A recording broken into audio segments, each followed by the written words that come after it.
Assalamualaikum warahmatullahi wabarakatuh. Perkenalkan, nama saya Werdatus Soleha, NIM T 2018-1165 dari kelompok 11 Prodi PAI Fakultas Tarbiyah Ilmu Keguruan IAIN Jember. Di sini saya akan memaparkan contoh perangkat pembelajaran Al-Quran Hadis di Madrasah Aliyah.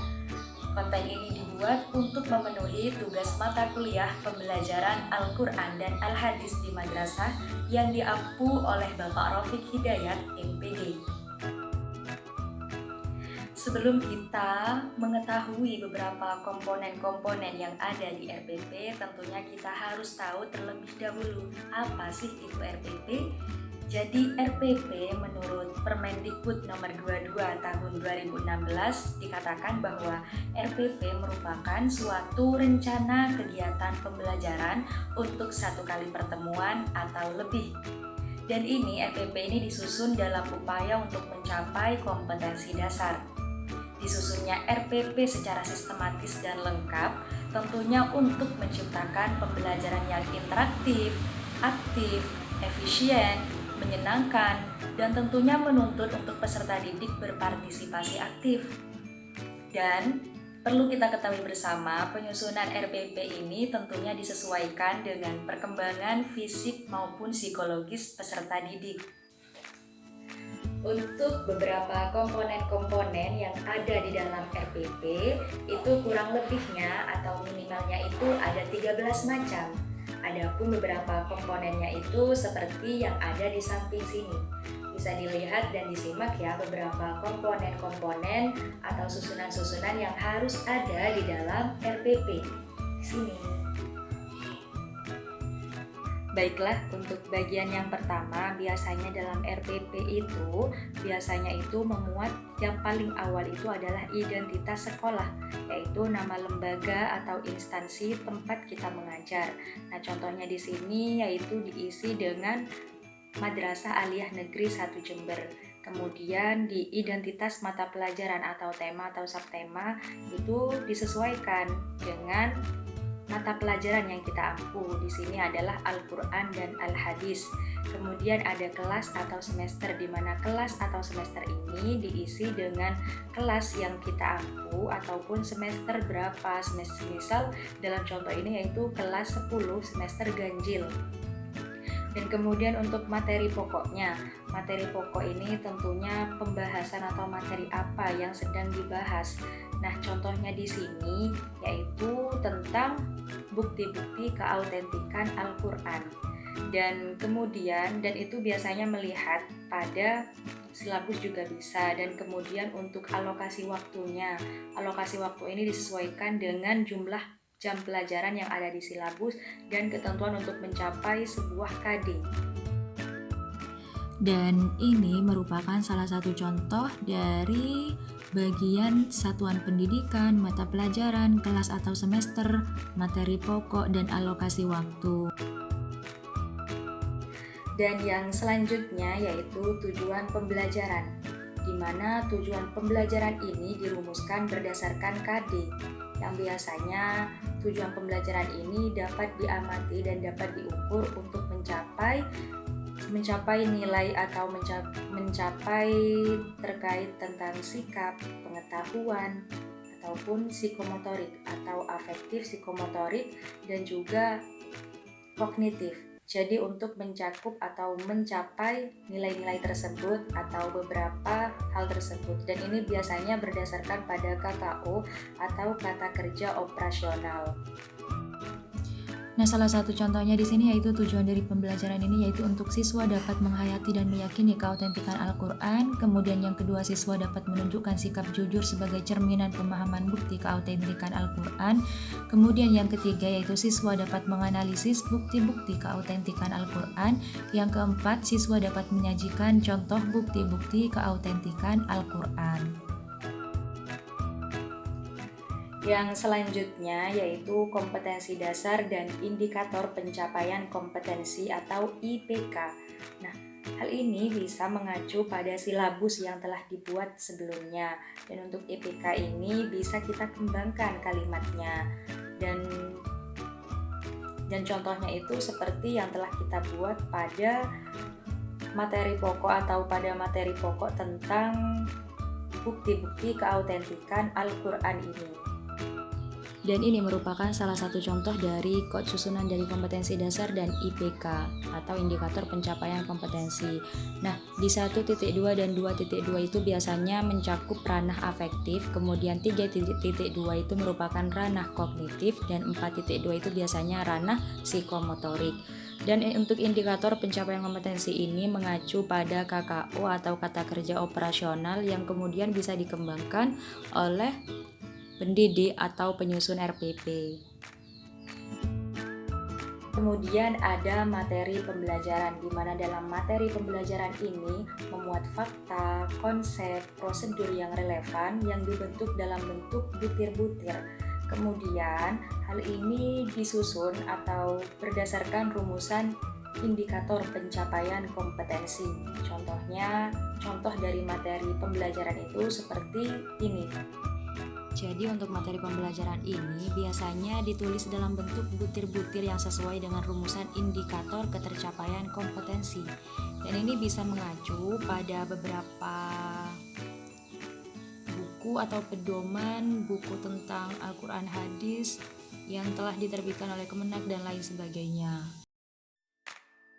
Kemudian ada metode pembelajaran. Metode pembelajaran ini digunakan oleh pendidik untuk mewujudkan suasana belajar dan proses pembelajaran yang mampu menyampaikan pada KD atau mampu mencapai tujuan KD, dan tentunya disesuaikan dengan karakteristik peserta didik dan KD yang ingin dicapai. Contohnya seperti berikut.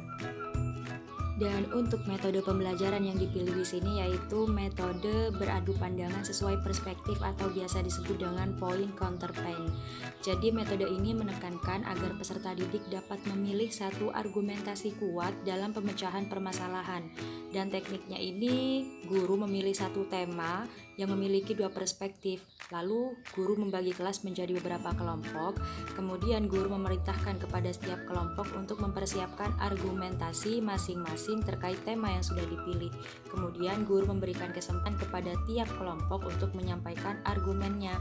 Dan setelah itu guru memberi klarifikasi, kesimpulan, dan tindak lanjut. Yang selanjutnya yaitu media pembelajaran, di mana media pembelajaran ini digunakan sebagai alat bantu untuk menyampaikan materi pembelajaran. Jadi medianya itu seperti apa yang cocok digunakan ketika kita menjelaskan tentang materi ini, tentang materi itu, ataupun materi yang lain sebagainya. Contohnya, kita bisa menyesuaikan media apa yang cocok dengan materi tentang bukti-bukti keautentikan Al-Quran itu apa saja. Jadi seperti ini. Contoh media yang digunakan dalam pembelajaran ini yaitu papan tulis dan spidol, kemudian ada laptop dan CPU, kemudian ada juga LCD proyektor. Nah, ini bisa disesuaikan dengan kebutuhan apa yang dibutuhkan dalam suatu penjelasan materi dalam suatu kelas ataupun dalam waktu tertentu. Kemudian ada sumber belajar, di mana sumber belajar ini kita bisa memperolehnya di mana saja. Contohnya bisa dari buku, media elektronik, ataupun melalui media cetak, bisa melalui alam sekitar, dan beberapa sumber-sumber lain yang relevan tentunya. Di sini ada beberapa sumber belajar untuk bukti-bukti keautentikan Al-Quran, yaitu ada Al-Quran terjemahan, buku teks Al-Quran hadis, Madrasah Aliyah kelas 10 yang dari Kemenak, kemudian referensi lain yang mungkin dianggap relevan, dan juga ada internet jika tersedia ataupun itu kondisional untuk internet ini. Yang selanjutnya yaitu langkah-langkah pembelajaran, di mana dalam pelaksanaannya itu biasanya diawali dengan pendahuluan, inti, kemudian penutupan. Jadi setelah kita merancang beberapa metode, media, sumber belajar, jadi saatnya di sini memasuki pada poinnya yaitu langkah-langkah pembelajaran. Jadi seperti itu. Contohnya yang telah saya buat di sini yaitu disesuaikan dengan berapa kali kita mengadakan pertemuan. Misal di sini saya membuat 2 kali pertemuan, maka pada pertemuan pertama itu ditulis, pada pertemuan kedua juga ditulis. Jadi seperti ini contohnya. Jadi dalam hal ini guru itu memiliki cara tersendiri dan memiliki keunikan tersendiri dalam melakukan sebuah mode pembelajarannya. Di sini biasanya itu kegiatan awalnya guru mengawali pembelajaran dengan salam, kemudian berdoa seperti membaca surat pendek ataupun Asmaul Husna. Kemudian guru menyapa, mengecek kehadiran, kedisiplinan, dan kerapian peserta didik. Kemudian guru berdialog singkat dan memberikan motivasi belajar ke peserta didik. Kemudian guru menyampaikan tujuan pembelajaran hari ini itu apa, begitu. Seperti siswa dapat menghayati dan meyakini keautentikan Al-Quran, siswa dapat menunjukkan sikap jujur sebagai cerminan pemahaman bukti keautentikan Al-Quran, dan lain sebagainya. Dan ketika memasuki pada kegiatan inti ini biasanya guru memberi motivasi tentang keberuntungan orang-orang yang selalu dekat dengan Al-Quran disesuaikan dengan konteks materi yang dijelaskan. Dan kemudian di dalam buku teks itu biasanya selalu diawali dengan kalimat mari renungkan dan mari mengamati gambar berikut di setiap bab. Di setiap akhir bab itu biasanya terdapat kalimat mari berdiskusi, rangkuman, dan ayo berlatih. Lalu guru menanyakan sekilas apakah siswa sudah mengenal dan mengetahui bukti keautentikan Al-Quran. Kemudian guru membagi peserta didik menjadi beberapa kelompok perspektif disesuaikan dengan metode pembelajaran yang dipakai tadi. Tadi kan metode pembelajaran yang dipakai itu adalah metode point counter point, beradu pandangan sesuai perspektif. Jadi guru itu menyesuaikan nanti gaya pembelajarannya itu seperti apa disesuaikan dengan metode pembelajaran tersebut. Dan pada bagian penutup itu biasanya guru melakukan penilaian, kemudian guru merefleksi dengan pertanyaan atau tanggapan dari kegiatan yang telah dilaksanakan, dan kemudian guru merencanakan tindak lanjut pembelajaran untuk minggu ke depan ataupun selanjutnya begitu. Kemudian terakhir itu guru menutup kegiatan pembelajaran dengan membaca hamdalah dan doa akhir majelis serta mengakhiri pertemuan dengan ucapan salam. Maka berakhirlah pada pertemuan pertama ini. Kemudian karena ini mengambil alokasi waktu 2 kali pertemuan, pada pertemuan kedua itu membahas pada bab selanjutnya ataupun menjelaskan yang masih belum dijelaskan pada pertemuan pertama gitu. Yang selanjutnya yaitu penilaian hasil belajar. Setelah kita melakukan atau menyusun langkah-langkah, metode dan lain sebagainya, tentunya kita harus adakan sebuah evaluasi. Kira-kira dari beberapa rancangan-rancangan kita itu diperlukannya sebuah evaluasi, tujuannya untuk mengukur ketercapaian dari KD tersebut. Jadi untuk memperbaiki, untuk juga menilai ataupun mengevaluasi dari beberapa metode, dari beberapa langkah-langkah yang kita lakukan dan medianya dan dari segala aspeknya.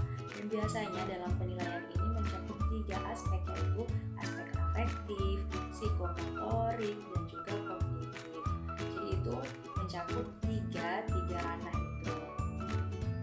Dan di sini contohnya itu penilaiannya seperti berikut. Jadi dalam penilaian hasil pembelajaran ini terdapat 3 macam, yaitu ada teknik penilaian, ada instrumen penilaian, dan ada pembelajaran remedial dan pengayaan.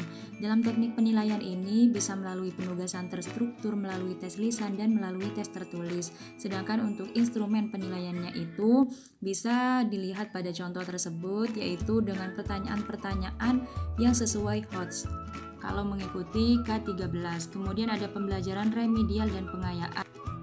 Pada pembelajaran remedial dan pengayaan ini bisa melalui secara lisan, tertulis, dan penugasan. Baru pada akhir itu, di bagian akhir itu biasanya terdapat paraf atau tanda tangan baik dari kepala sekolah ataupun dari guru mapel. Sekian penjelasan dari saya, semoga bermanfaat. Wassalamualaikum warahmatullahi wabarakatuh.